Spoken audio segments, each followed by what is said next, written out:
Hello বন্ধুরা, তোমরা জানো আজকে ক্যালকাটা ফুটবল লিগে মোহামেডান স্পোর্টিং ক্লাব মুখোমুখি হয়েছিল সুরুচি সঙ্গে। এবং এই ম্যাচটা কিন্তু মোহামেডান স্পোর্টিং ক্লাবের কাছে খুব গুরুত্বপূর্ণ ছিল। তার কারণ বর্তমানে লিগ টেবিলে গ্রুপ এতে মোহামেডান 3 নম্বরে ছিল এবং গ্রুপ এতেই সুরুচি সংঘ কিন্তু 2 নম্বরে আছে। তো এই ম্যাচটা যদি মোহামেডান স্পোর্টিং ক্লাব জিতে যেত তাহলে তারা সুরুচি সংঘকে হটিয়ে দিয়ে কিন্তু 2 নম্বর পজিশনে চলে আসতো। কিন্তু আজকে খেলার শুরুটা হয়ে যায় অন্যরকম, যেখানে প্রথমেই কিন্তু মোহামেডান স্পোর্টিং ক্লাবকে 2 গোল দিয়ে দেয় সুরুচি সংঘ। প্রথম গোলটা 18 মিনিটে এবং দ্বিতীয় গোলটা 23 মিনিটে কিন্তু সুরুচি সংঘ করে দেয়।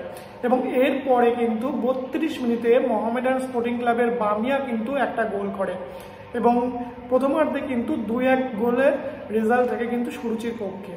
কিন্তু ফাইনালি কিন্তু এই খেলাটা কিন্তু বাতিল হলো এবং তার অন্যতম কারণ হলো বৃষ্টিতে মাঠে অনেকটা এরিয়া জুড়ে জল জমে যায় এবং এই অবস্থাতে কিন্তু খেলাকে অগ্রসর করানো সম্ভব ছিল না।